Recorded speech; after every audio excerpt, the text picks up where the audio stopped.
Sebelumnya, Mimin mau bertanya pada kalian, siapa yang saat ini sedang duduk santai sambil minum kopi atau teh hangat dan camilan pisang goreng atau tempe mendoan? Ayo jawab. Kenapa? Pertanyaan Mimin, kenapa? Kenapa Mimin tidak dikasih? Bikin Mimin kesal saja. Tapi biarlah, mungkin lain kali.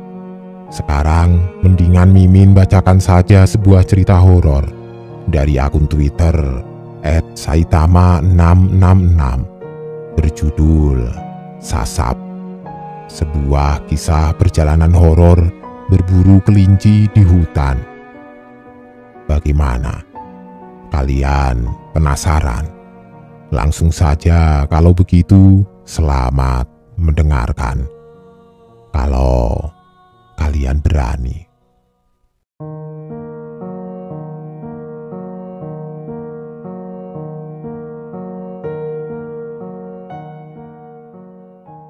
Cerita ini terjadi di tahun 70-an. Narasumber bercerita langsung kepadaku secara face to face. Jadi, semoga kalian bisa ikut merasakan dan masuk ke dalam ceritanya. Jadi, bagaimana Om? Awal mulanya kok bisa sampai kejadian seperti itu? Tanya aku. Oke, Om ceritakan dengan jelas dari awal, jawab Om Tony, bukan nama asli, sambil menyesap rokok kreteknya. Kepulan asap rokok dan aroma kopi hitam menemani malam kami. Tahun 70-an. Saat itu umur Om Tony masih 10 tahun dan masih duduk di sekolah dasar. Dia tinggal di Kabupaten daerah Jawa Barat. Dan daerah tempat tinggalnya dulu belum ada aliran listrik. Kehidupannya sederhana. Sama seperti daerah-daerah lainnya pada masa itu. Kebanyakan warga masih menggunakan kayu sebagai bahan bakar untuk memasak, sumur timba untuk kebutuhan air, dan lampu minyak untuk penerangan di malam hari. Tony, kamu nyari kayu bakar ini, persediaan tinggal sedikit, ujar ibunya. Iya mak, ini juga mau berangkat, balas Tony. Tony sudah biasa mencari kayu bakar ke hutan. Sendirian dia pergi hanya berbekal golok dan tali. Jarak dari rumahnya ke hutan tidak terlalu jauh. Hanya dibutuhkan 10 menit berjalan kaki. Tony pun sudah sampai dan mulai mencari batang-batang kayu. Singkat cerita, seperti itulah kegiatan Tony di kesehariannya di luar kegiatan sekolah. Dia sering pergi memancing ikan dan belut ataupun berburu burung liar untuk tambahan lauk makan sehari-hari. Dan sampailah di hari itu, hari di mana Tony tidak akan bisa melupakannya sampai kapanpun. Tony pergi ke rumah temannya, Cecep, untuk mengajaknya pergi berburu kelinci ke hutan. Kebetulan saat itu hari libur, jadi mereka bisa seharian pergi berburu. Ton, aku bawa beras ya, takutnya nanti lapar di hutan. Sekalian aku juga bawa panci kecil untuk masak nasinya, ujar Cecep kepada Tony. Iya, bawa saja. Aku juga ini bawa abon sama pisang buat kita makan di sana. Mereka pun berangkat pergi ke hutan setelah meminta izin kepada orang tuanya dengan segala perbekalan yang mereka bawa untuk berburu. Pagi yang cerah, dengan kicauan burung dan hembusan angin segar menemani langkah mereka yang bertelanjang kaki pergi ke hutan. Perkebunan, pesawahan, kolam-kolam ikan yang sejuk dan asri mereka lalui. Aliran-aliran sungai yang jernih dengan suara air dan jeramnya menjadi hal yang biasa mereka lewati setiap hari. Setelah kurang lebih 15 menit berjalan, mereka memasuki area hutan disambut dengan pohon-pohon besar yang tinggi menjulang. Pagi yang cerah pun menjadi redup cahayanya saat Tony dan Cecep memasuki area perhutanan. Suara-suara burung liar dan sesekali suara monyet terdengar saling bersahutan. Mereka sudah terbiasa dengan hal itu. Walaupun masih kecil, tapi mereka sudah sering bepergian jauh. Apalagi hutan yang mereka masuki saat ini adalah hutan favorit mereka untuk berburu. Cep, sebelah sini sepertinya sudah jarang kelincinya, sudah banyak yang nangkap. Kita cobain ke hutan sebelah utara bagaimana? Tanya Tony. Cobain saja dulu di sini. Kalau tidak ada, baru kita ke sana, jawab Cecep. Tony pun mengiyakan jawaban Cecep. Mereka mulai mencari hewan buruan mereka, yaitu kelinci. Tapi jika ada burung dan ayam hutan, biasanya mereka juga memburu hewan-hewan itu. Tapi hari ini mereka fokus berburu kelinci. Waktu berlalu. Sekitar 2 jam mereka mencari tapi tidak membuahkan hasil. Beberapa jebakan yang mereka pasang pun tidak mendapatkan hewan buruan. Cep, ayo kita pindah ke utara. Di sini mah tidak ada, ujar Tony. Iya Ton, bener, ayo. Tapi kalau ke utara kita belum tahu jalannya bener-bener, balas Cecep. Lah, paling juga tersesat. Santai saja, jawab Tony sedikit terkekeh.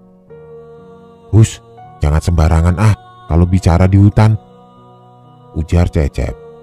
Singkat cerita, mereka pun pergi ke utara dengan harapan banyak kelinci di sana. Sekitar pukul 11, matahari bersinar terang. Namun sinarnya tidak bisa menembus lebatnya pepohonan hutan utara. Rumput-rumput liar, pohon-pohon pakis tumbuh begitu lebatnya. Hutan ini jarang dijamah, beda dengan hutan sebelumnya yang sudah banyak orang memasukinya. Suara hewan pun tidak seramai hutan sebelumnya. Di sini lebih senyap, hanya terdengar kicauan burung dan kera sesekali. Aduh, rimbun begini, takut ada ular. Lah, ular mah pukul saja, bawa golokan, jawab Tony. Iya kalau kelihatan, kalau keinjek keburu gigit lah, balas Cecep. Tiba-tiba Tony menghentikan langkahnya, menajamkan pandangannya pada rerumputan di hadapannya.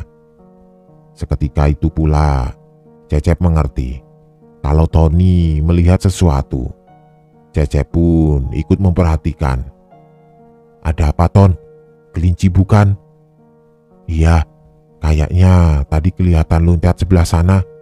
Kita cari pelan-pelan Cep. Mereka berdua berjalan menghampiri tempat terlihatnya kelinci tadi. Berjalan pelan, berusaha untuk tidak membuat suara bising. Tony melihat ke sana kemari, mencari pergerakan di antara semak-semak dan batang pohon. Begitu juga Cecep sudah siap dengan tongkatnya. Ton, aku sebelah sini, kamu sebelah sana, ujar Cecep. Tony mengangguk, sudah mengerti dengan strategi mereka saat berburu. Cep, sebelah sini, teriak Tony yang melihat kelinci berloncatan di hadapannya.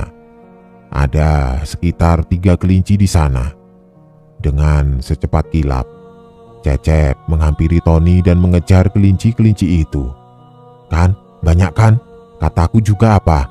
Ujar Tony kegirangan melihat kelinci yang sedang dia kejar. Namun, secepat kilat juga, kelinci-kelinci itu berlarian, tapi ada satu yang tidak lepas dari pandangan Tony dan masuk ke sarangnya. Segera Tony menutup lubang dari sarang kelinci itu dengan jaring yang bisa dia gunakan. Cep, sini, bantuin, ujar Tony sambil memegangi jaring. Sekali lagi, Tony memanggil Cecep namun tidak ada jawaban. Aduh, si Cecep kemana sih? Bukannya membantu? Ucap Tony ketus sambil memasang jaring di sarang kelinci itu. Berkali-kali Tony memanggil Cecep tapi tetap tidak ada jawaban juga. Merasa curiga dan mulai khawatir, Tony mulai mencari Cecep, menengok ke sekitarnya, dan saat itulah Tony baru sadar bahwa dia sudah masuk jauh ke dalam hutan. Kegirangannya mengejar kelinci tadi membuatnya tidak sadar dia sudah berlari jauh masuk ke dalam hutan utara itu. Semak-semak dengan rumput liarnya dan pohon-pohon rimbun seakan menyelimuti dan mulai menerkam Tony dengan daun-daun rimbun dan akar-akar pohon yang menjuntai. Tony mulai merasa ketakutan, takut kalau dia tersesat di hutan itu. Tapi dia tetap tenang dan mencari keberadaan Cecep. "Cep, Cecep!" teriak Tony berkali-kali sambil berjalan ke sekeliling mengingat kembali jalan yang dilalui tadi. Tiba-tiba ada suara dari semak di hadapan Tony, jaraknya cukup jauh. Tapi masih bisa Tony lihat semak itu memang bergerak-gerak. Segera Tony menghampirinya sambil memanggil-manggil Cecep. "Cep, ini aku, Tony. Tunggu di situ," teriak Tony, walaupun dia tidak tahu apakah itu Cecep atau bukan. Tony mempercepat langkahnya menuju semak dan sesampainya di sana tidak ada apapun. Hanya semak belukar saja. Mungkin tadi hanya binatang, pikir Tony. Dan lagi terdengar suara dari semak-semak. Tony kembali menghampiri semak-semak itu sambil memanggil-manggil Cecep. Namun tetap tidak ada jawaban. Dan saat menghampiri semak-semak itu tidak ada apa-apa di sana. Seketika Tony merasakan keanehan dan mulai ketakutan. Wajar saja, Tony hanyalah anak kecil berumur 10 tahun. Meskipun sering keluar masuk hutan, jika berada di situasi seperti ini dia takut juga. Setelah sekitar 15 menit Tony berjalan, mencari Cecep dan berusaha untuk kembali ke tempat dia memasuki hutan itu. Tony merasakan lelah dan haus. Dia pun berhenti berjalan dan duduk bersandar di sebuah pohon besar, kemudian minum dan memakan pisang yang dia bawa. "Aduh, capek. Istirahat dululah. Kali saja Cecep ada ke sini," ujar Tony sambil membuka tas dan mengambil pisang untuk dia makan. Perutnya sedikit terganjal dengan memakan satu buah pisang dan meminum air. Tony tidak segera beranjak untuk kembali berjalan. Dia hanya duduk bersandar di pohon itu, beralaskan tas di punggungnya. Dia menikmati setiap tarikan nafasnya, menikmati udara segar. Sampai tiba-tiba terdengar suara langkah kaki dari semak-semak di balik pohon tempat dia bersandar. "Cecep!" teriak Tony saat itu. Tapi aneh, tidak ada jawaban. Tony memanggilnya lagi dan tetap tidak ada jawaban. Suara langkah itu semakin jelas dan semakin dekat menuju ke arah Tony.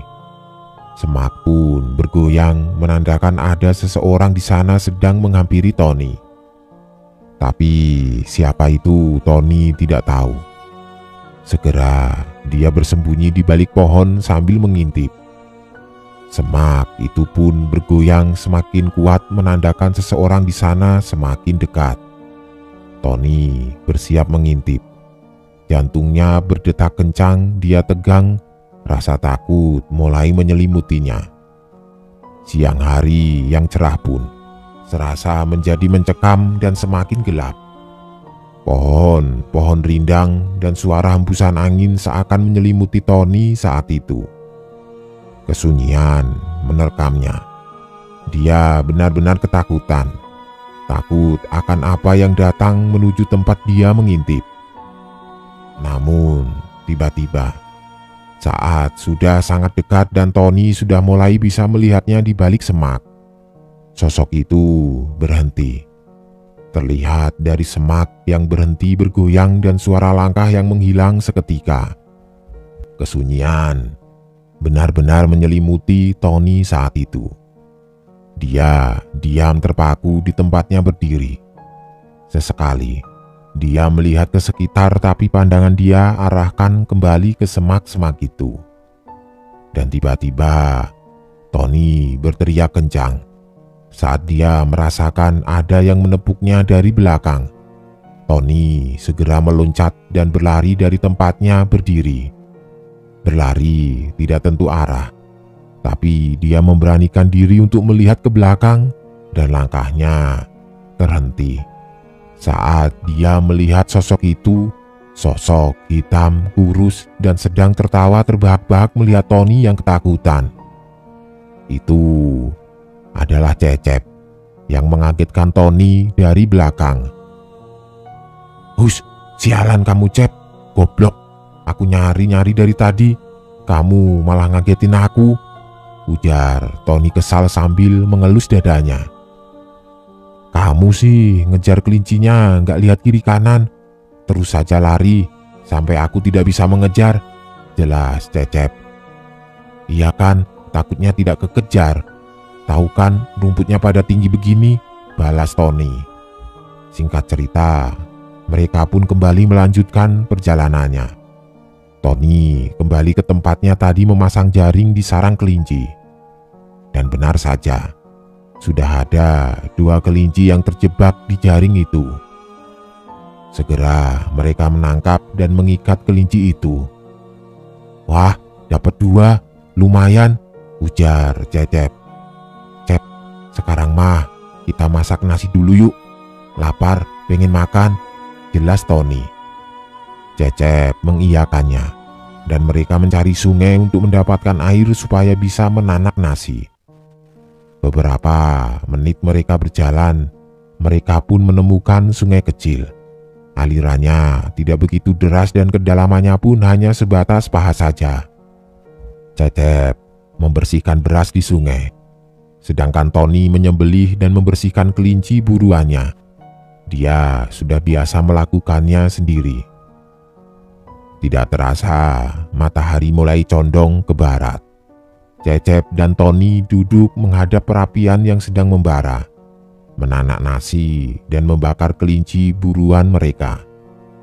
"Cep, sudah matang kali," ujar Tony. Cecep pun mengecek nasinya dan benar, nasinya sudah matang. Mereka menikmati makanannya, nasi hangat dengan kelinci bakar, membuat perut mereka kenyang dan tenaga mereka kembali terisi. "Pulang yuk ah, keburu sore," ajak Tony. "Iya, ayo. Bentar, beresin dulu peralatan," jawab Cecep. Setelah siap, mereka pun kembali melanjutkan perjalanan untuk pulang ke rumah. Menyusuri jalan yang mereka lalui sebelumnya. Tidak ada jalan setapak atau petunjuk apapun, hanya mengandalkan jejak mereka sebelumnya. Ranting-ranting yang patah dan rumput bekas injakan kaki merekalah yang menjadi satu-satunya petunjuk saat itu. Karena mereka benar-benar tidak tahu jalan keluar dari dalam hutan itu. Menyusuri sungai pun tidak mungkin karena medan yang terjal dan sulit dilalui. Mereka hanya mengandalkan insting dan jejak mereka sebelumnya. Rerumputan liar, pohon-pohon tinggi membuat Tony dan Cecep tenggelam di dalamnya. Badan mereka yang masih kecil membuat mereka terkadang kesulitan saat berjalan di antara semak belukar yang tingginya melebihi mereka. Saat sedang fokus berjalan, tiba-tiba Tony menepuk Cecep. "Cep, ada orang tuh, lihat, bapak-bapak. Kejar yuk, biar bisa bareng," ajak Tony. "Mana ah? Nggak ada, nggak kelihatan." Itu, cepet, keburu ketinggalan," ujar Tony sambil menarik tangan Cecep dan mulai berlari menghampiri orang itu. "Pak, tunggu!" teriak Tony sambil berlari menghampirinya diikuti Cecep di belakang. Namun Orang itu tetap berjalan, seolah tidak mendengar apapun, mungkin karena cukup jauh. Tony dan Cecep berusaha mengejar orang itu, lelaki paruh baya dengan ikat kepala dan pakaian serba hitam. Berjalan semakin menjauh, kemudian hilang di balik semak dan pepohonan di hutan itu. Tony dan Cecep berhenti mengejarnya karena mereka kehilangan jejak dan keberadaannya. "Sialan, lari segitu kencengnya, tetap tidak kekejar," ujar Cecep kelelahan sambil mengusap keringat di keningnya. "Iya, lumayan jauh sih, terus susah ngejarnya, banyak rumput liar," jawab Tony yang kemudian duduk di atas akar pohon besar dan minum air untuk menghilangkan rasa hausnya. Mereka berbagi air minum. Perjalanan pulang yang tidak kunjung usai membuat Cecep dan Tony cemas. Mereka benar-benar tersesat di hutan itu. Suara kicauan burung yang sesekali terdengar sejak tadi kini hilang ditelan sunyi. Hanya suara gesekan daun-daun pohon rindang yang tertiup angin. Matahari pun semakin condong ke barat. Cecep dan Tony mencoba untuk terus berjalan ke arah selatan, menjadikan matahari sebagai patokan arah angin. Menit berganti jam. Tidak terasa mungkin telah 2 jam mereka berjalan kaki. Namun tetap tidak menemukan jalan keluar.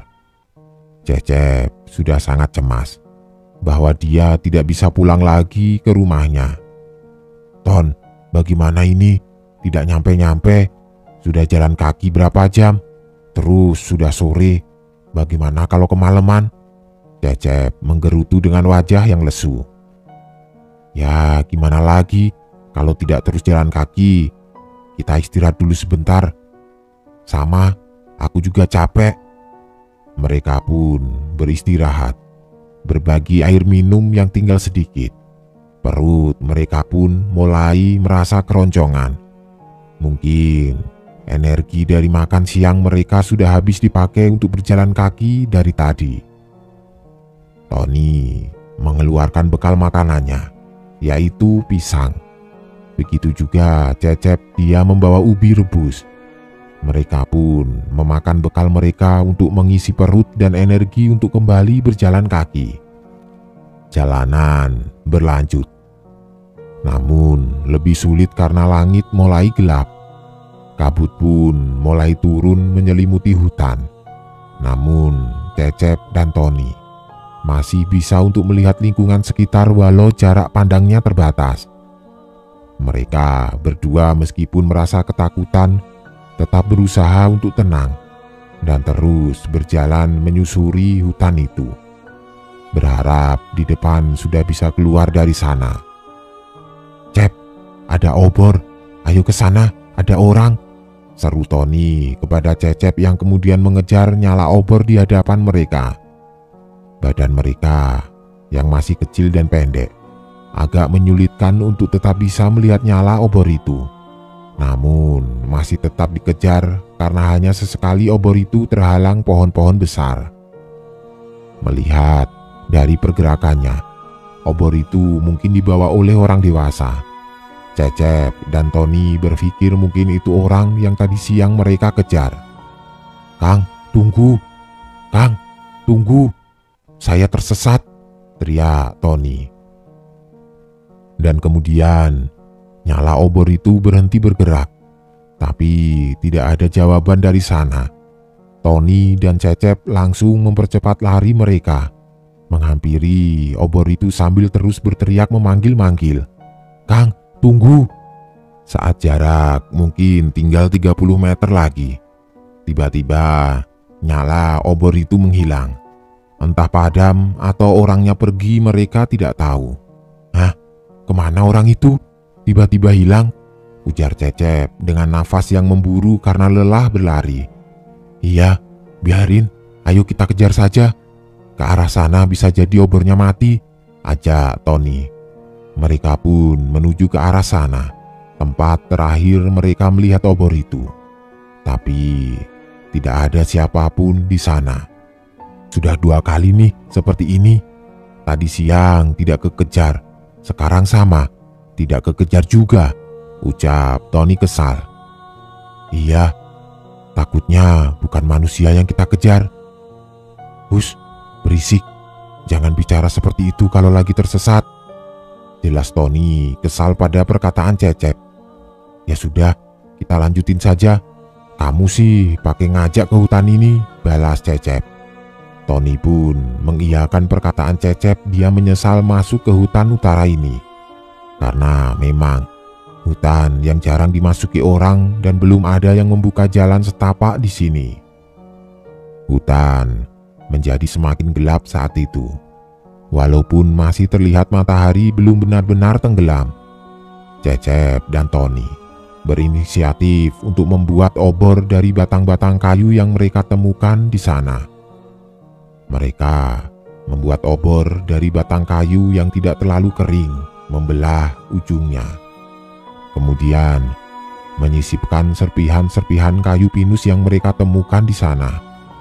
Karena kayu ini memiliki getah yang mudah terbakar dan nyalanya cukup awet. Berbekal golok dan pisau, dengan mudah mereka membuat obor itu.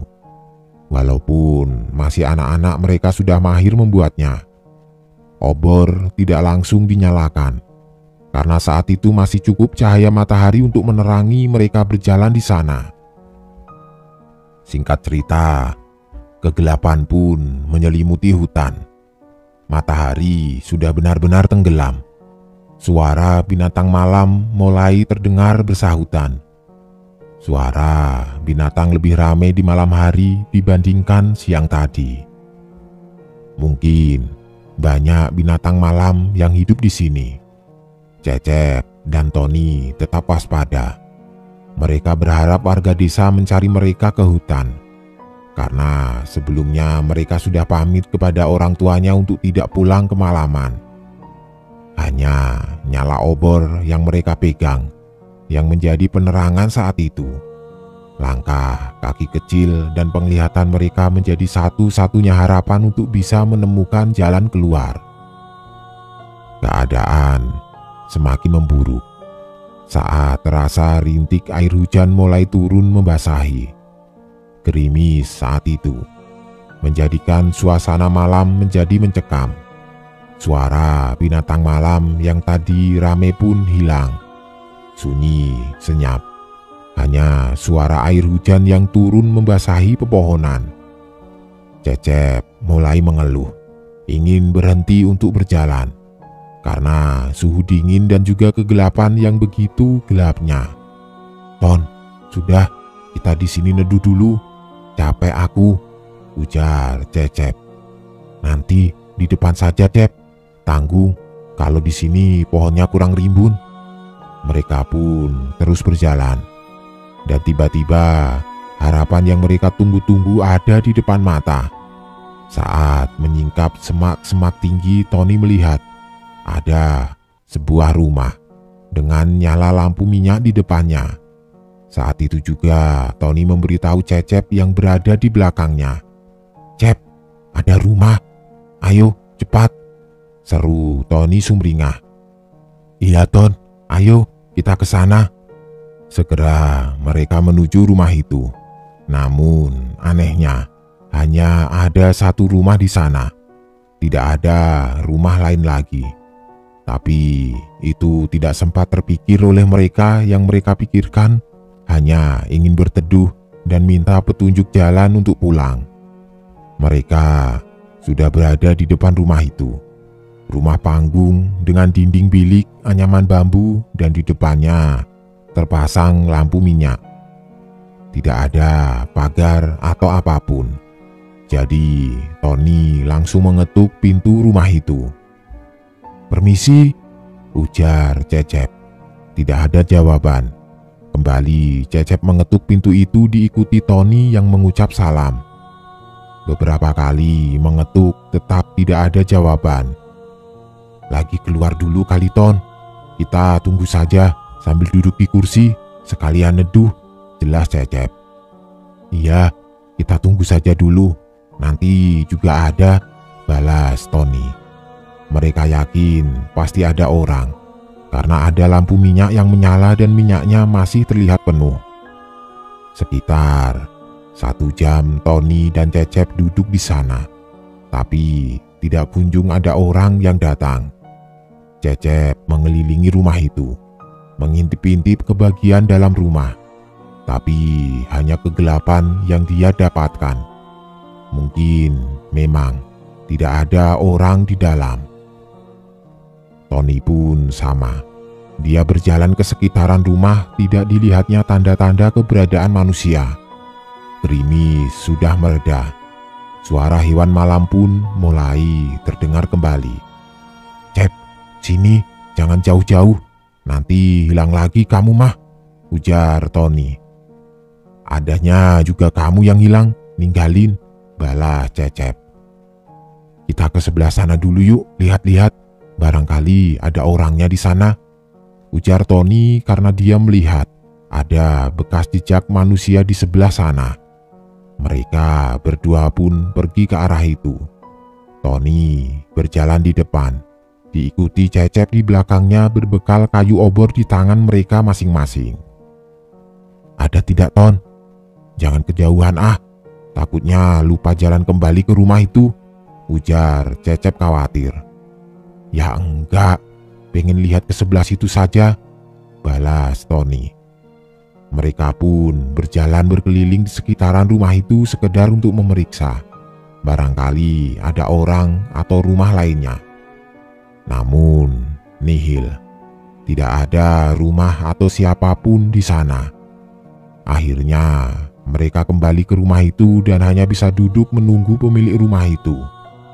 Melihat kondisinya, rupanya rumah ini sudah cukup tua. Dinding-dindingnya terlihat sudah banyak yang rapuh.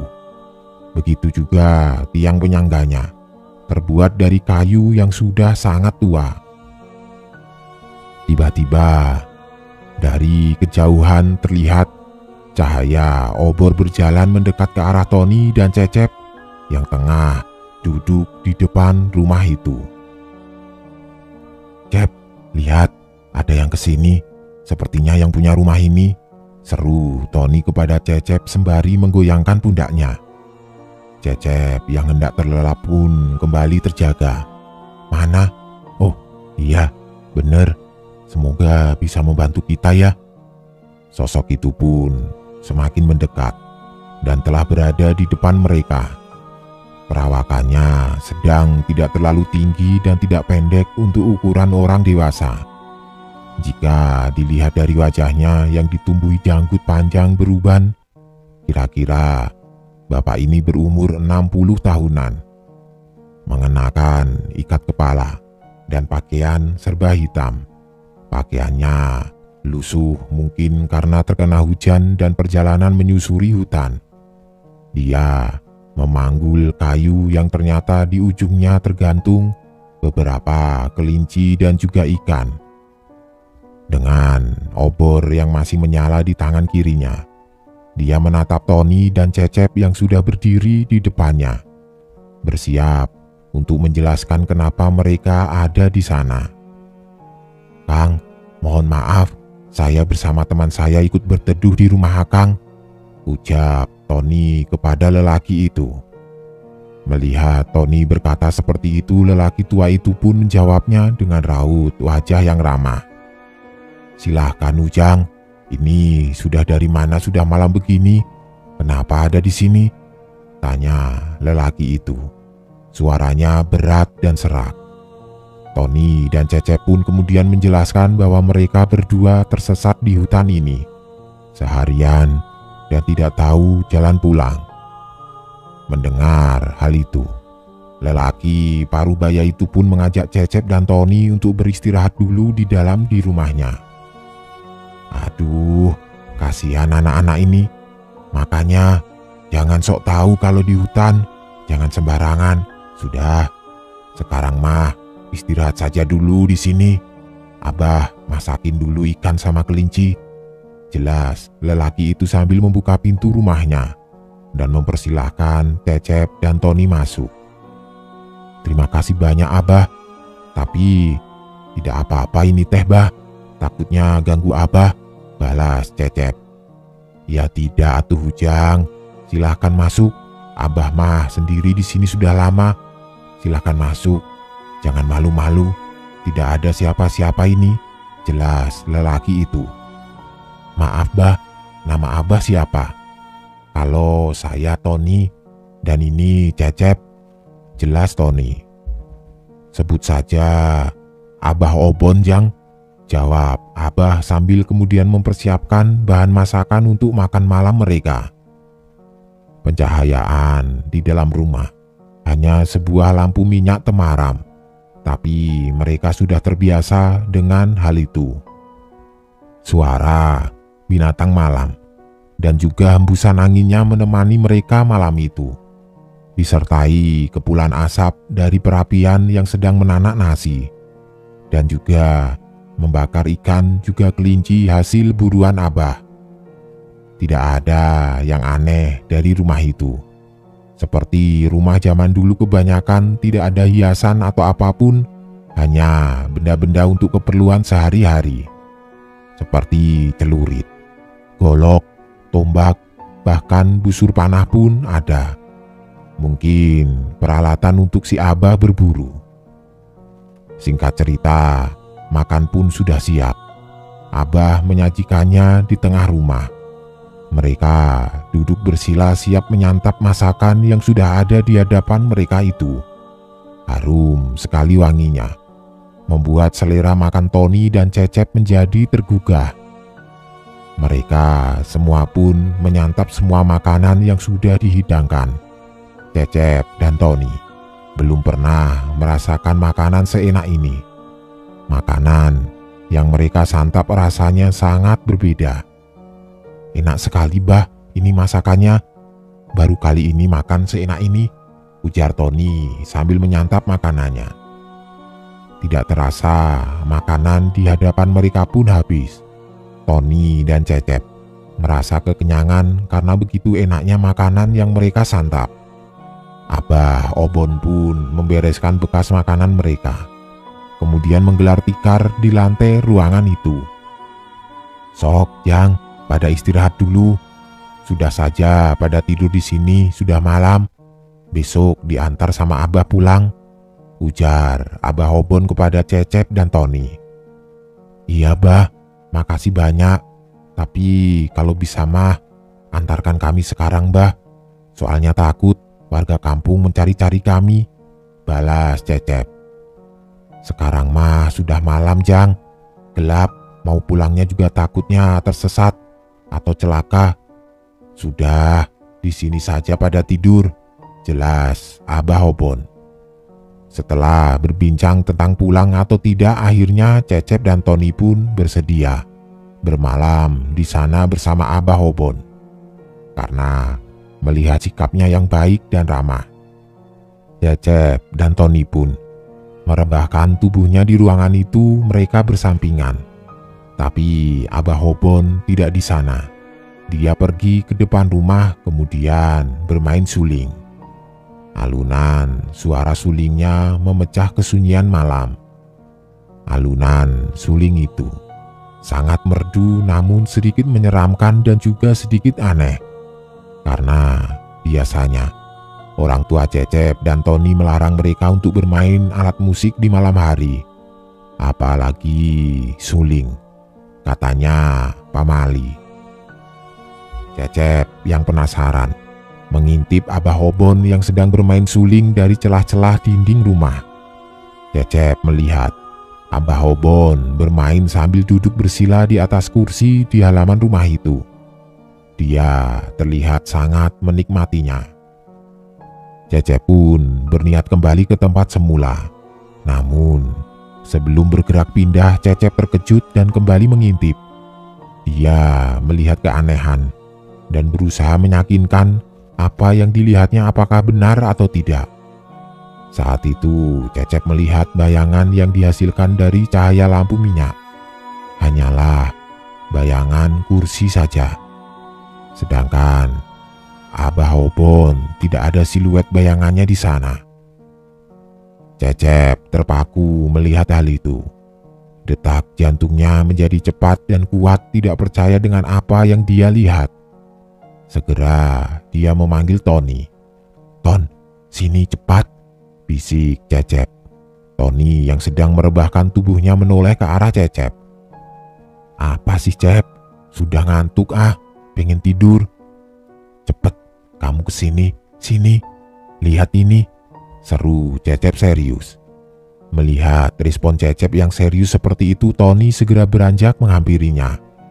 "Coba lihat sama kamu, intip dari sini." "Si Abah, tidak ada bayangannya," bisik Cecep sambil mengarahkan Tony ke sela-sela dinding untuk mengintip. "Ngaco kamu, memang si Abah hantu, begitu," balas Tony. Setelah berdebat tentang hal itu secara bisik-bisik, akhirnya Tony mau mengintip ke sana. Dan benar saja, ternyata apa yang dikatakan Cecep itu nyata dan sedang Tony perhatikan. "Bener, bagaimana ini? Salah lihat kali kita," ujar Tony. Saat mereka sedang berbincang seperti itu, tiba-tiba suara suling Abah Obon hilang. Tidak terdengar suara apapun di sana, sunyi senyap. Dan tiba-tiba tercium wangi bunga yang sangat menyengat, membuat bulu kuduk Cecep dan Tony berdiri. Mereka diselimuti ketakutan. Saat diintip lagi dari celah dinding, Abah Obon sudah tidak ada di sana. Cecep dan Tony hanya bisa diam, memutar pikiran bertanya-tanya sebenarnya apa yang sedang terjadi. Tiba-tiba terdengar pintu belakang rumah terbuka. Suara khas deritan pintu kayu tua menambah kengerian malam itu. Cecep dan Tony memperhatikan siapa yang masuk. Dan ternyata itu Abah Obon membawa air minum dengan asap yang masih mengepul dari airnya. Minuman hangat untuk mereka. Cecep dan Tony terkesima melihat Abah Obon. Antara ngeri dan segan mereka hanya bisa duduk bersila melihat Abah Obon menyajikan minuman itu untuk mereka. "Nah, silakan Jang, diminum selagi hangat," ujar Abah Obon. "Iya, Bah. Terima kasih," ucap Tony dengan suara gemetar. Di saat itu juga Cecep menepuk punggung Tony memberi kode kepadanya. Saat itu mereka melihat bahwa Abah Obon memiliki bayangan saat terkena cahaya lampu minyak. Cecep dan Tony sedikit tenang. Mereka berpikir mungkin tadi hanya salah lihat saja. "Bah, ini wangi apa ya? Wanginya kuat sekali," tanya Cecep kepada Abah Obon. "Oh, ini wangi bunga di belakang rumah. Itu bunga kemuning, Jang," jelas Abah Obon. "Oh, begitu. Wangi sekali ya, Bah. Kirain ada hantu, karena kata emak saya, kalau kecium bunga kemuning berarti ada hantu yang lewat," jelas Cecep. "Alah, bohong itu mah, Jang," jawab Abah Obon. Singkat cerita, mereka pun menikmati minuman hangat itu, berbincang tentang apapun yang terlintas di benak mereka. Sampai akhirnya, Cecep dan Tony tidak bisa menahan kantuknya. Mereka merebahkan diri dan terlelap dalam tidurnya. Suara binatang malam dan pepohonan yang tertiup angin menjadi teman mereka dalam tidur lelapnya. Dan tiba-tiba Tony terbangun dari tidurnya. Dia menengok ke sebelahnya, ternyata Cecep sudah tidak ada di sana. Tony pun sontak terkejut mulai mencari temannya itu. "Cep," ujar Tony pelan sambil mencarinya. Tapi kemudian terdengar suara dari belakang rumah, dari dapur tepatnya. Suara itu seperti suara orang yang sedang makan, mengecap-ngecap bibir, dan terdengar pula suara kunyahannya. "Siapa itu yang sedang di dapur?" ujar Tony sambil menuju ke arah suara dengan langkah pelan dan tanpa suara. Perlahan dia mengintip dari pintu dapur. Cahaya temaram dari lampu minyak membuat Tony bisa melihat bayangan orang itu sebelum dia bisa melihat orangnya. Bayangannya seperti Abah Obon. Terlihat dari bayangannya dia sedang memakan sesuatu. Memegang makanan dengan kedua tangannya, kemudian menggigit dan menariknya untuk dimakan. Seperti sedang memakan daging. Mungkin itu daging kelinci sisa tadi, pikir Tony. Tony pun memberanikan diri untuk menghampirinya dan memang benar, itu Abah Obon. Dia sedang asik makan. Namun posisinya memunggungi Tony yang saat itu menghampirinya. "Bah, lagi makan. Lihat Cecep tidak? Tidak ada di dalam. Kemana ya?" tanya Tony. Namun Abah Obon tetap asik menyantap makanannya. Tidak menjawab pertanyaan Tony. Menoleh pun tidak. Dan lagi Tony bertanya, "Bah, lihat Cecep tidak?" Nadanya sedikit tinggi dan nyaring. Dan akhirnya Abah Obon yang sedang asik makan itu berhenti mengunyah makanannya. Menengok perlahan ke arah Tony yang ada di belakangnya saat itu. Saat itu pula, Tony diam mematung seolah tidak percaya dengan apa yang dia lihat. Tony melihat bola mata Abah Obon berwarna hitam sepenuhnya. Mulutnya berlumuran darah dengan potongan daging yang masih dia gigit untuk dimakan. Sungguh sosok yang sangat mengerikan. Suasana menjadi sunyi senyap. Ketakutan seketika menyelimuti Tony, menerkamnya dalam sebuah situasi mencekam. Jantungnya berdetak kencang seketika. Apalagi saat dia melihat makanan yang dipegang oleh kedua tangan Abah Obon. Itu adalah Cecep dengan leher terkoyak dan isi perut yang sudah berceceran keluar. Tony tidak bisa bergerak sedikit pun. Seolah ada yang menahannya di sana. Ingin dia berlari tapi sulit untuk melangkahkan kakinya. Kemudian Abah Obon yang ada di hadapannya itu menjatuhkan tubuh Cecep yang sudah tidak bernyawa. Dia bergerak maju ke arah Tony dan langsung loncat menerkam anak itu. Tony berteriak. Teriakannya memecah keheningan malam yang sunyi senyap itu. Pandangannya kosong. Dia menatap lurus ke depan, samar dia melihat atap rumah. Tubuhnya terbaring di lantai rumah itu. Dan anehnya, tidak ada siapapun yang menerkamnya, dia masih terbaring di tempat dia tidur tadi. Segera, Tony menengok ke arah samping. Dan Cecep masih ada di sana, tertidur dengan pulasnya berselimut kain sarung. Tony merasa lega. Ternyata yang baru saja terjadi hanyalah mimpi. Namun, saat itu juga Tony mendengar suara yang sama, seperti yang ada di dalam mimpinya. Suara orang yang sedang makan dari arah dapur. Tony merasakan keanehan saat itu. Dia masih merasa ketakutan dari apa yang terjadi di dalam mimpinya. Segera dia membangunkan Cecep, mengguncang tubuhnya yang tertidur pulas itu. "Cep, bangun Cep," bisik Tony sambil mengguncang tubuh Cecep. Cecep pun membuka matanya. Segera Tony memberi isyarat kepada Cecep untuk tidak bersuara dan menyuruhnya untuk mendengarkan suara yang terdengar dari arah dapur. "Ayo kita lihat apa itu," bisik Tony.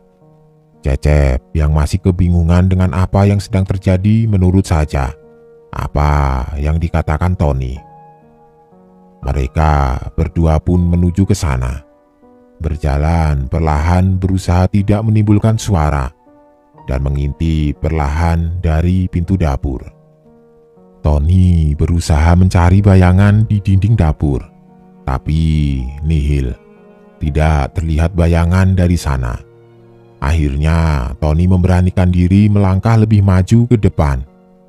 Dan terlihat di sana Abah Obon yang sedang makan, memunggungi Tony dan Cecep. Persis seperti apa yang Tony lihat di dalam mimpinya. Namun, ada hal yang berbeda seperti yang ada dalam mimpi. Tony baru sadar bahwa Abah Obon tidak memiliki bayangan. Padahal sangat jelas kursi yang didudukinya terlihat bayangannya di lantai dapur itu. Seketika, Tony memberi kode kepada Cecep, menunjukkan telunjuknya ke arah bayangan kursi di lantai. Cecep langsung mengerti, dan seketika ketakutan menyelimuti mereka. Kejadian itu terjadi begitu cepatnya. Saat itu juga Abah Obon berhenti mengunyah, mulai bergerak, tapi hanya kepalanya yang bergerak, menengok ke arah Tony dan Cecep di belakangnya. Dan yang mengerikan adalah kepalanya memutar 180 derajat ke belakang.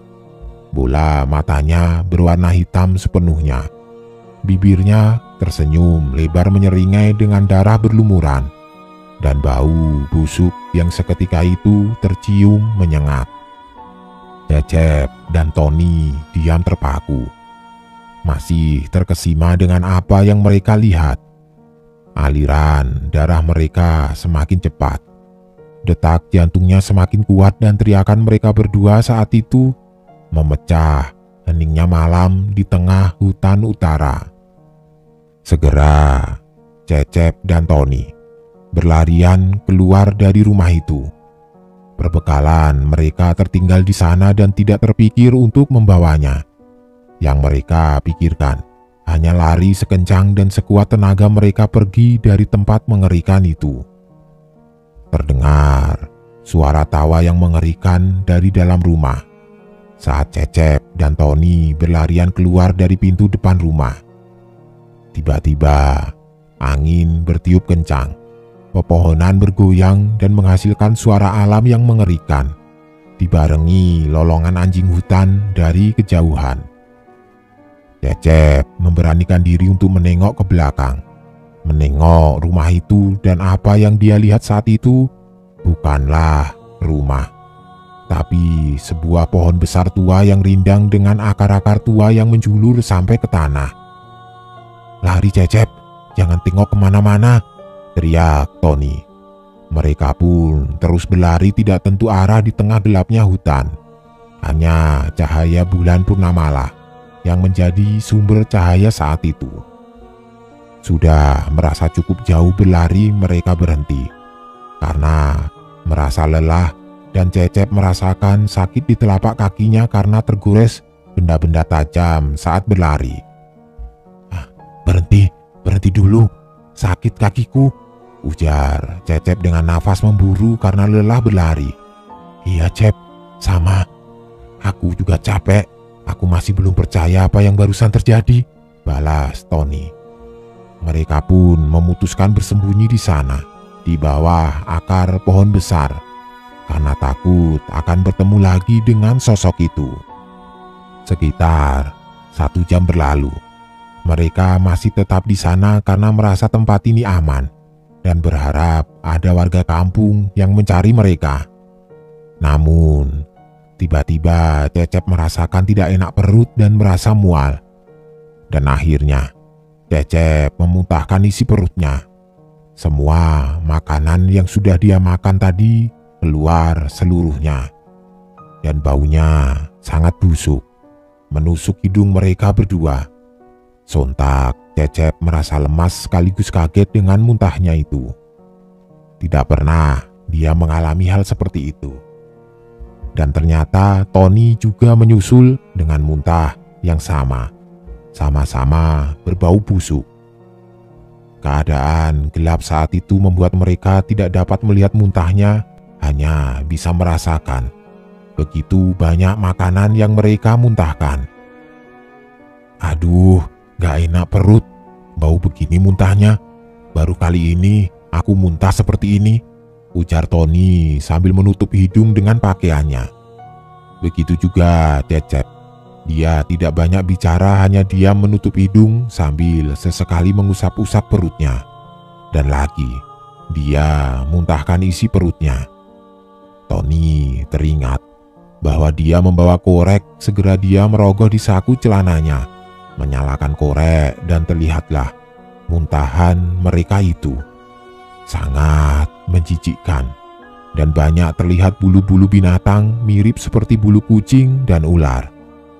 Mereka kebingungan melihat itu. Rasanya mereka tidak pernah memakan hal seperti itu. Tapi teringat dengan kejadian yang baru saja terjadi, mungkin apa yang mereka makan bersama Abah Obon bukanlah seperti kelihatannya. Tidak tahan dengan bau muntah mereka, Tony dan Cecep beranjak pergi dari tempat itu, melangkahkan kaki-kaki kecil mereka, menyusuri lebatnya hutan di dalam kegelapan malam. "Ton, jangan lari ya, kakiku sakit," ujar Cecep.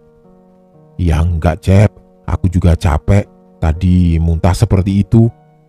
Mereka berdua benar-benar ingin segera pulang dan menemukan jalan keluar. Rasa putus asa mulai menyelimuti, tapi Tony dan Cecep saling menyemangati satu sama lain untuk bisa pulang ke rumah dan percaya bahwa mereka akan selamat. Menit berganti jam, entah pukul berapa itu yang jelas telah melewati tengah malam. Dan tiba-tiba Tony mendengar suara deram air. "Cep, kedengaran tidak?" tanya Tony. "Iya Ton, kedengaran. Ada sungai." Mereka menajamkan pendengarannya, berjalan menuju arah sumber suara dan akhirnya mereka berada di tepi sungai. Aliran air di malam hari terlihat gemerlap oleh pantulan cahaya bulan. Suara jeram dan bebatuan di sungai menjadi pemandangan yang memberikan harapan kepada mereka untuk menemukan jalan pulang. Segera Cecep dan Tony pergi ke tepi sungai mengambil airnya untuk membersihkan mulut mereka dan juga meminumnya karena haus telah berjalan begitu jauhnya. "Bagaimana kalau kita susuri sungai ini? Karena pasti ujungnya kita sampai di kampung," jelas Cecep. Tony mengiyakan ajakan Cecep dan mereka pun menyusuri tepi sungai. Berjalan perlahan, meloncat dari batu ke batu, begitu sulit melaluinya di malam yang gelap. Kadang mereka terpeleset saat menginjak batu yang licin. "Gak akan bener, jalannya sulit. Kita balik lagi saja masuk ke jalan hutan," seru Tony. "Iya, ayo," balas Cecep. Mereka pun berjalan kembali ke dalam hutan. Tapi tetap tidak jauh dari aliran sungai, berharap bisa mendapatkan jalan keluar dari sana. Dan setelah perjalanan jauh yang mereka tempuh, mereka pun mulai kehabisan tenaga untuk terus berjalan. Namun, harapan yang mereka tunggu akhirnya ada di hadapan mata mereka. Terlihat ada pemukiman penduduk. Banyak rumah di sana. Terlihat dari cahaya lampu minyak yang menyala di depan rumah-rumah itu. Segera mereka berdua mempercepat langkahnya. Setelah mendekat ke pemukiman, mereka merasa asing dengan tempat itu. Belum pernah sebelumnya mereka berdua memasuki pemukiman itu. Tapi itu tidak jadi masalah. Yang penting adalah mereka bisa mendapatkan pertolongan. Mereka berjalan memasuki gapura di depan pemukiman itu, berjalan memperhatikan rumah-rumah di kiri dan kanan mereka. Dan rupanya terlihat dari jendela rumahnya masih ada rumah yang penghuninya masih terjaga. Segera Cecep dan Tony mengetuk pintu rumah itu untuk meminta pertolongan. "Permisi," ujar Acep sambil mengetuk pintu rumah itu. Dan tidak lama kemudian terdengar suara membuka kunci dari dalam, kemudian pintu pun terbuka. "Mau ketemu siapa, Ujang? Jam segini?" tanya orang itu. Seorang wanita berusia sekitar 40 tahunan membuka pintu rumahnya. Mereka berdua menjelaskan bahwa mereka tersesat di hutan dan seterusnya sampai akhirnya bisa sampai ke sana. Dengan iba, wanita itu mempersilahkan kedua anak itu masuk. Cecep dan Tony pun masuk ke dalam rumah itu. "Ibu, terima kasih sudah dipersilahkan masuk, ujar Tony.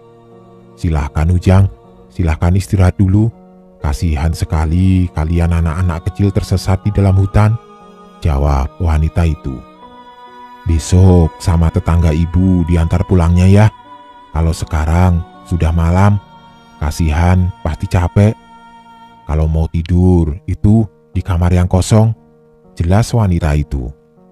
Iya ibu, terima kasih. Alhamdulillah bisa sampai ke kampung ini. Akhirnya mereka pun masuk ke kamar yang ditunjukkan oleh wanita itu. Cecep dan Tony pun merebahkan tubuhnya di atas kasur kapuk yang tergelar di lantai. Merentangkan tubuhnya yang sudah sangat lelah dan pegal berjalan sekian jauhnya.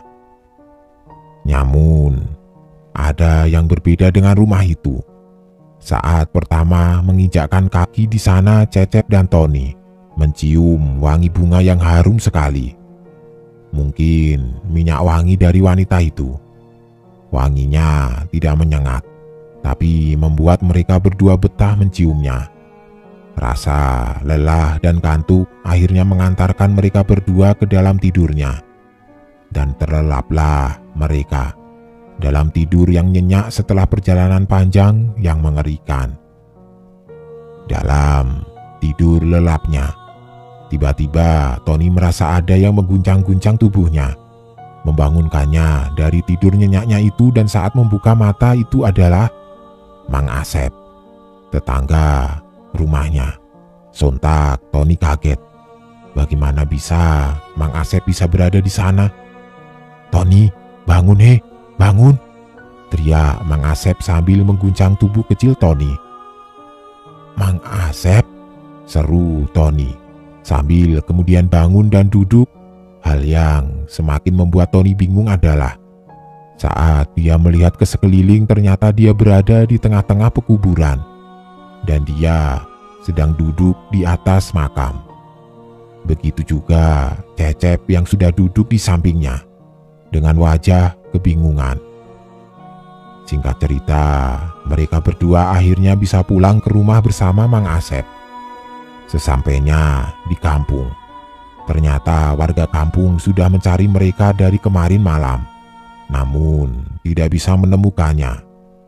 Hutan utara pun menjadi lokasi pencarian, tapi warga tidak bisa menemukan mereka. Hanya tas berisi perlengkapan mereka yang ditemukan. Akhirnya, Cecep dan Tony menjelaskan apa yang mereka alami kepada semuanya. Dan mereka tidak lagi-lagi sembarangan saat pergi ke hutan, apalagi ceroboh pergi ke tempat yang belum terjamah.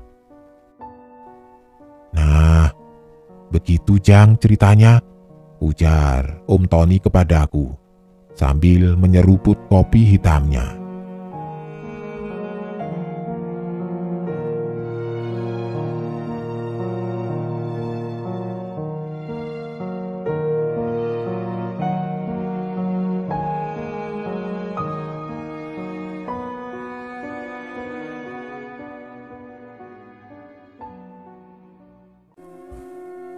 Setiap orang punya pilihan, dan Faris adalah pemuda yang selalu mengandalkan pilihannya sendiri. Ia bukan pemuda yang suka merepotkan orang lain. Pilihan itulah yang membawanya pada sebuah perjalanan yang mengubah segalanya.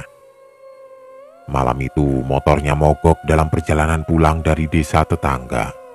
Meskipun temannya, Joko, menawarkan diri untuk mengantar, Faris menolak dengan halus. Ia tahu ibu Joko sedang sakit dan ia tidak ingin menambah beban. Ia memutuskan untuk pulang dengan berjalan kaki menempuh jalan yang sudah ia hafal di luar kepala. Namun, ia tidak menyadari bahwa malam itu jalannya akan dihiasi oleh kehadiran tidak kasat mata. Keputusannya untuk menolak tawaran Joko bukanlah sebuah kesalahan, melainkan sebuah takdir yang membawanya pada perjumpaan yang mengerikan. Faris berpikir ia sedang menolong orang, padahal ia sedang menolong dirinya sendiri dari teror yang sudah lama menunggu. Malam itu, Faris memulai perjalanan pulangnya dengan perasaan yang campur aduk. Jam sudah menunjukkan pukul 9 malam, dan motornya terpaksa ia titipkan di rumah temannya, Joko. Jalan setapak yang biasa ia lewati saat siang hari kini terasa lebih panjang dan gelap. Lampu-lampu rumah penduduk sudah padam, dan hanya cahaya rembulan yang samar-samar menerangi jalannya, menciptakan bayangan aneh di sekelilingnya. Dengan perasaan yang agak takut, ia memberanikan diri melangkah maju. Paling cuma sebentar, gumam Faris, mencoba menenangkan dirinya sendiri. Paling 15-20 menit juga sampai di rumah. Ia berjalan cepat. Langkahnya tergesa-gesa, berharap ada lalu lintas yang lalu lalang, entah motor atau mobil yang bisa membuatnya merasa lebih tenang. Ia menatap ke depan, lalu sesekali menoleh ke belakang berharap ada cahaya lampu kendaraan yang muncul. Namun harapan tinggal harapan. Tidak ada satupun kendaraan yang lewat. Hanya ada suara jangkrik yang nyaring dan gemerisik daun yang diterpa angin malam, menambah keheningan dan kengerian di jalanan itu.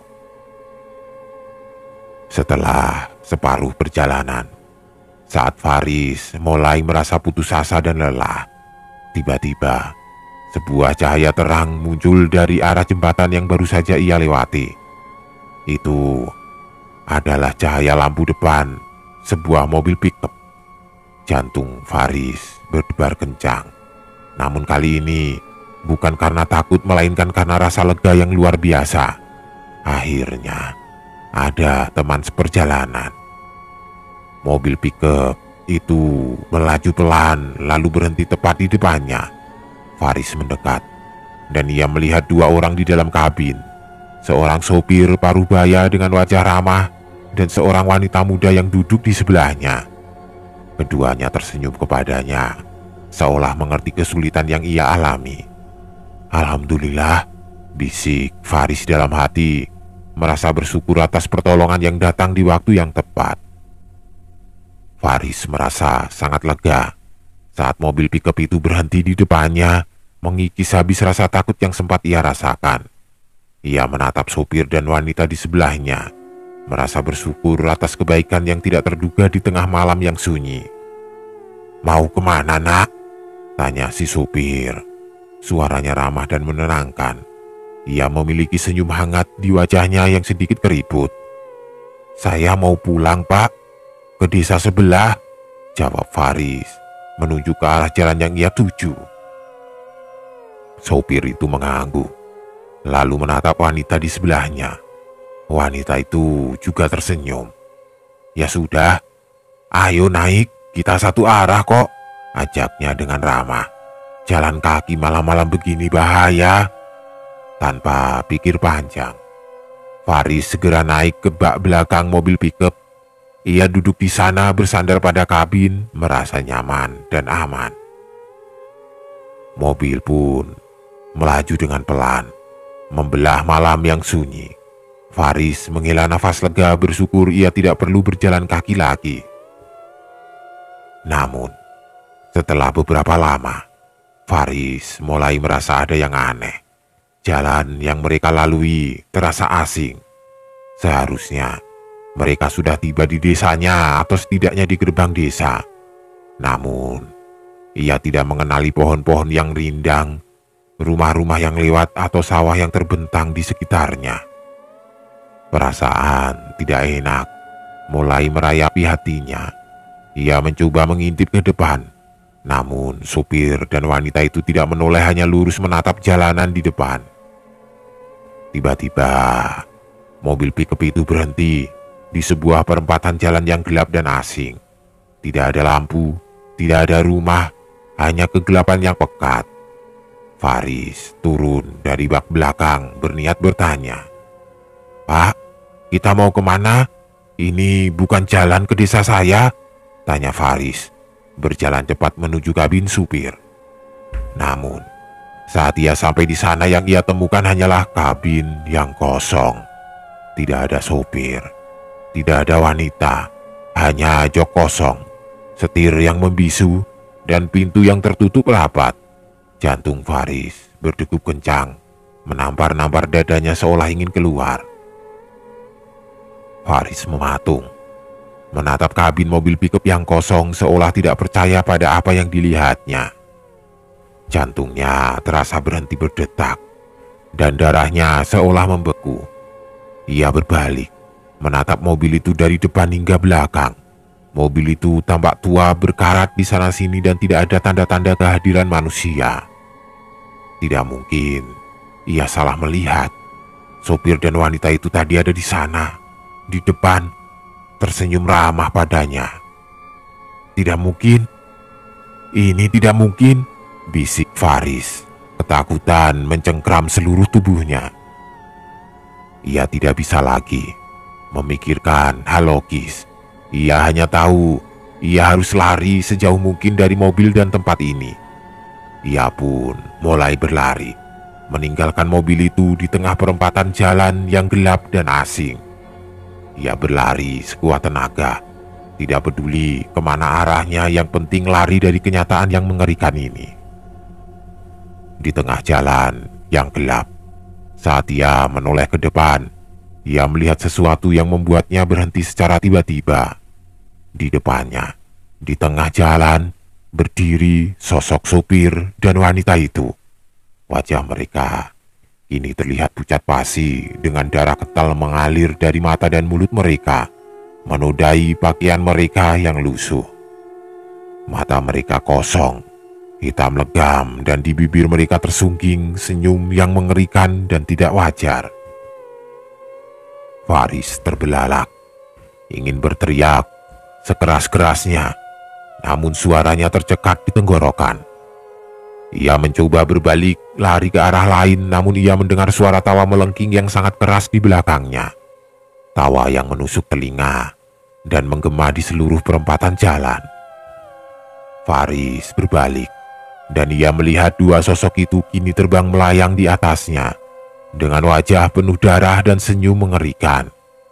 Mereka tidak lagi berdiri di tanah, melainkan melayang di udara, mengitarinya dengan gerakan lambat seolah ingin bermain-main dengan ketakutannya yang sudah di puncak. Tawa melengking yang menusuk telinga kembali terdengar, memenuhi seluruh perempatan jalan yang sunyi. "Mau kemana, nak?" tanya si supir. Suaranya kini terdengar parau dan serak, bukan lagi suara ramah yang ia dengar di awal. "Mau kemana? Kamu mau kemana?" sambung si wanita. Tawanya melengking dan mengiris telinga.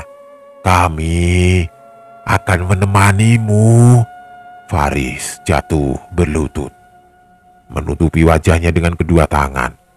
Air matanya mengalir dan tubuhnya bergetar tidak terkendali. Ia tidak bisa lari. Kakinya seolah tidak mampu lagi menopang tubuhnya. Ia tidak bisa melawan, ia hanya bisa pasrah menerima nasib buruk yang telah menimpanya. Tawa melengking itu semakin keras, menggema di seluruh perempatan jalan yang sunyi. Di antara suara jangkrik dan gemerisik daun, Faris tidak bisa lagi menahannya.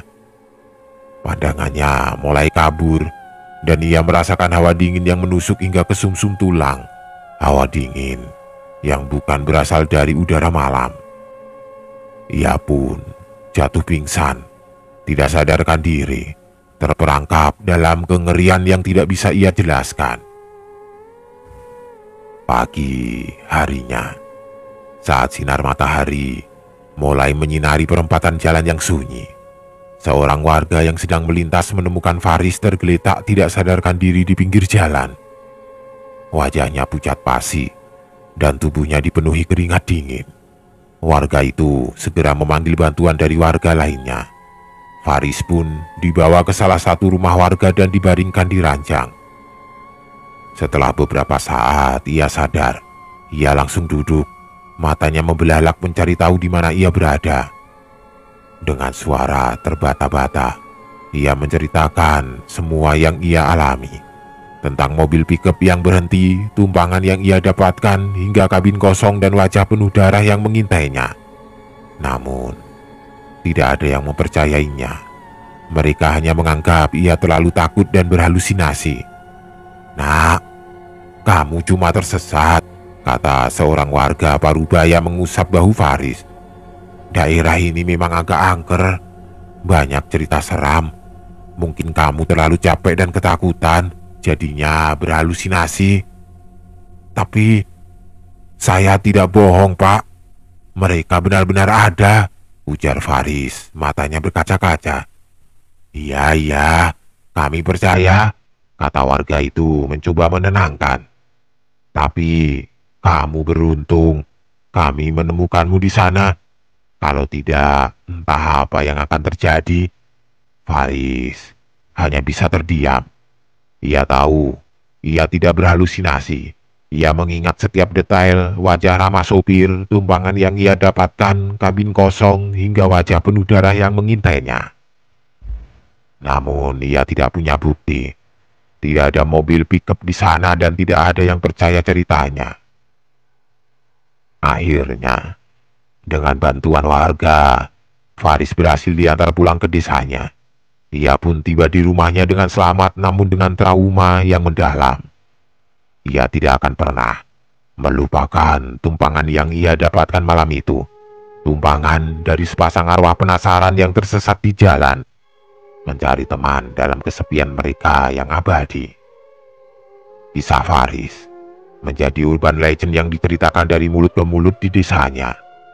Sejak malam yang mengerikan itu, Faris tidak pernah lagi berani pulang larut malam, terutama dengan berjalan kaki.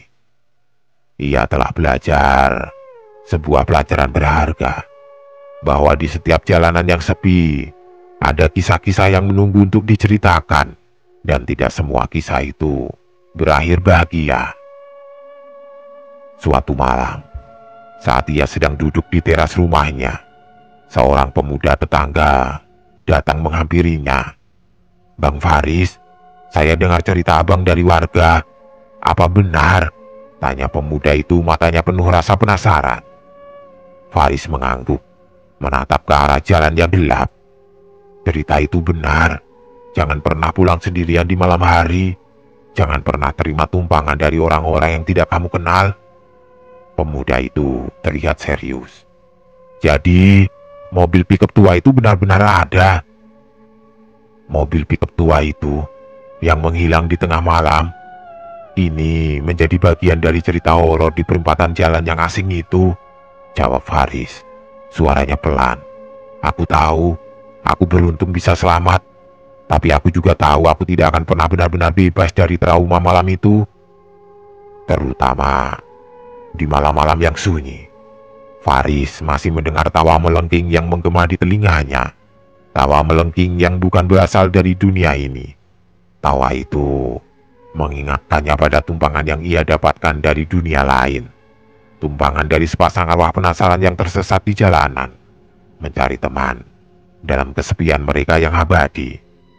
Hingga kini, setiap kali Faris melewati perempatan jalan itu, ia selalu menyempatkan diri untuk berhenti sejenak, memanjatkan doa, dan berharap agar tidak ada lagi pemuda lain yang mengalami nasib yang sama seperti dirinya.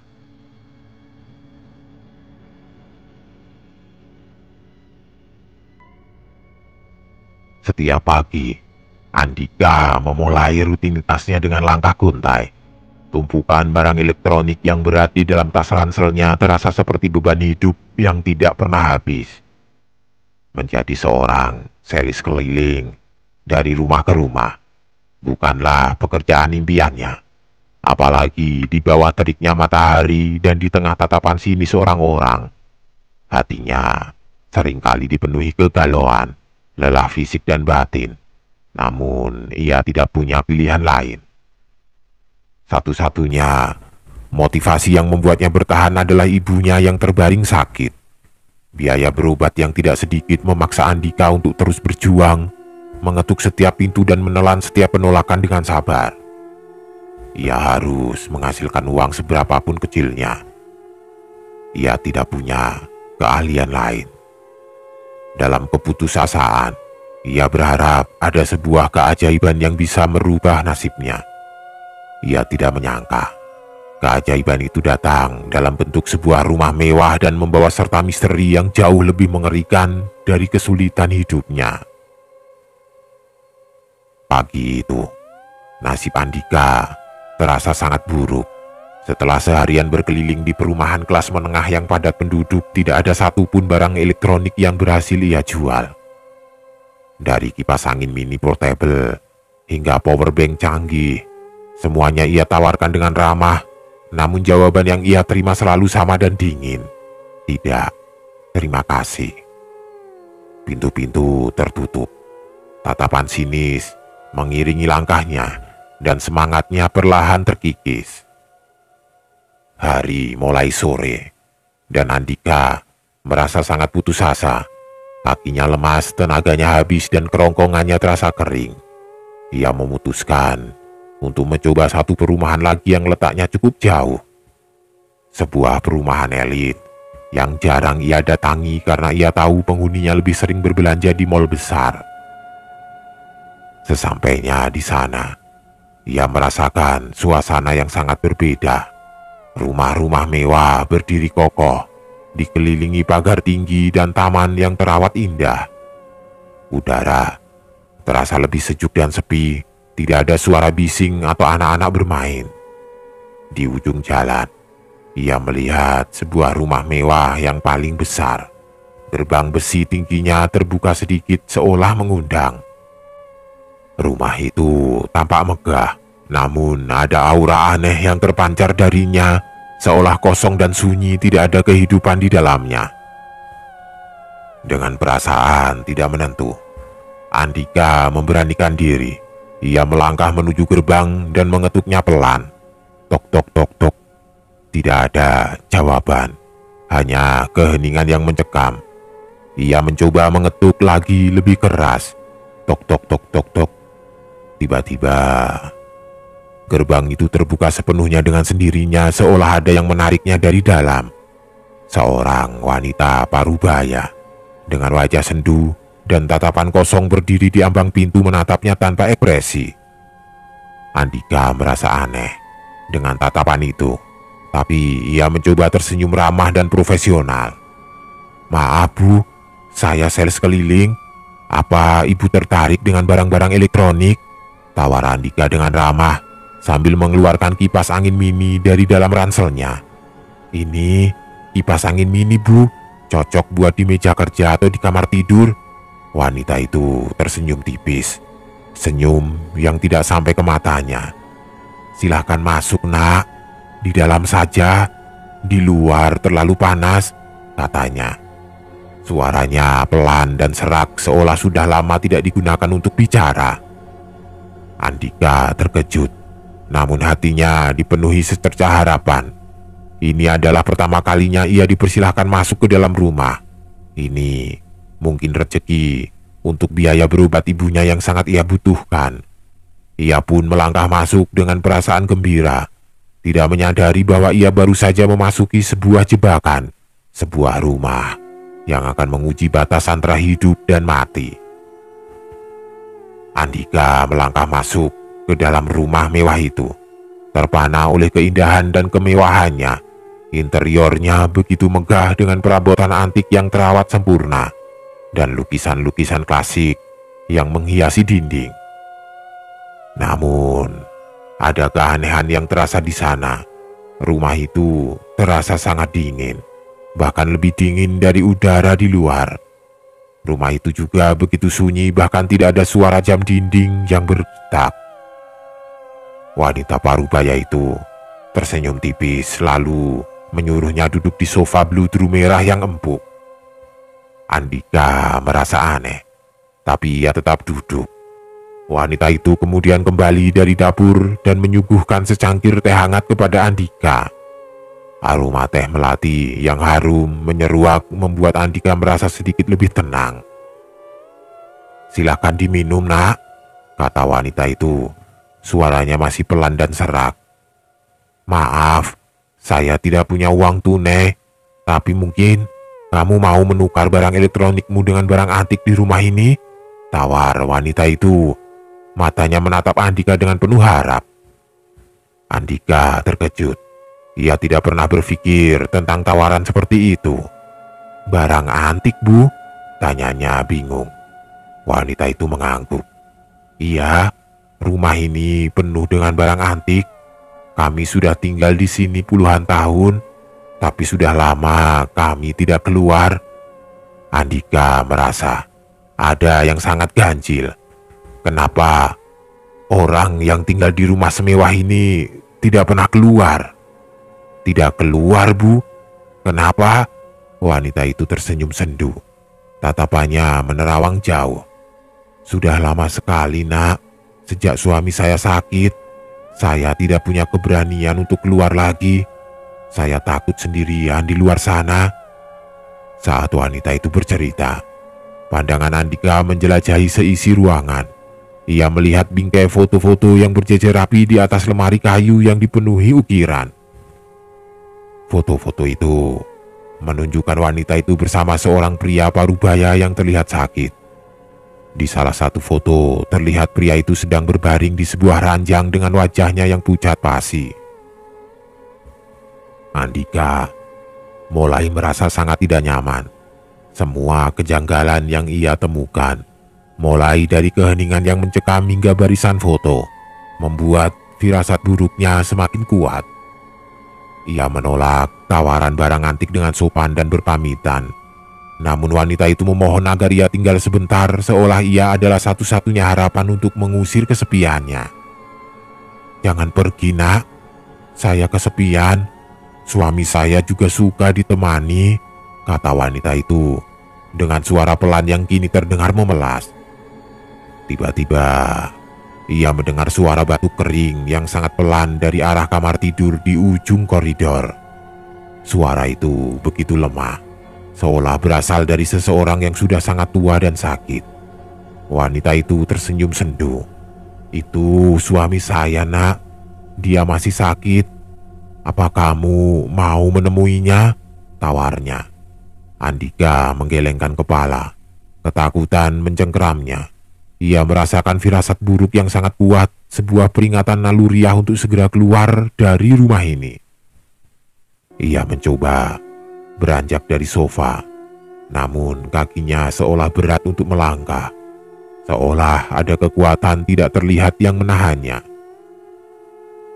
Pandangannya secara tidak sengaja tertuju pada sebuah cermin besar yang tergantung di dinding ruang tamu.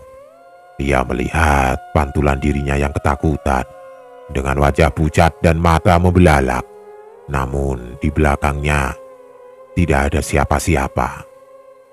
Ia menoleh ke belakang. Di sana masih ada wanita parubaya itu berdiri tegak di sampingnya. Namun di dalam cermin, pantulan wanita itu tidak ada. Cermin itu hanya menunjukkan pantulan Andika dan perabotan kosong di belakangnya. Andika terbelalak, jantungnya berdebar kencang.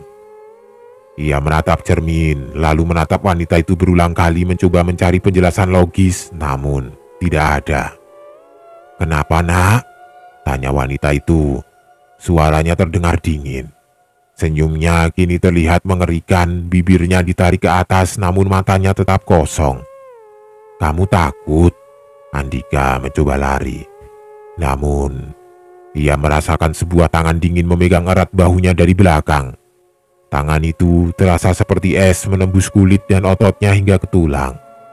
Ia berbalik dan ia melihat sosok pria parubaya yang ada di foto berdiri di samping wanita itu dengan wajah pucat, mata cekung dan bibir kebiruan. Pria itu menatapnya, lalu berbisik dengan suara parau yang sama dengan batuk yang ia dengar sebelumnya. "Sudah lama kami tidak kedatangan tamu." Andika tidak pernah berhasil keluar dari rumah mewah itu. Teriakan dan permohonan ampunnya terkubur dalam keheningan yang mencekam. Tumpukan koran-koran lama di depan gerbang rumah yang sudah menguning dan membusuk menjadi saksi bisu bahwa rumah itu sudah lama kosong dan tidak berpenghuni.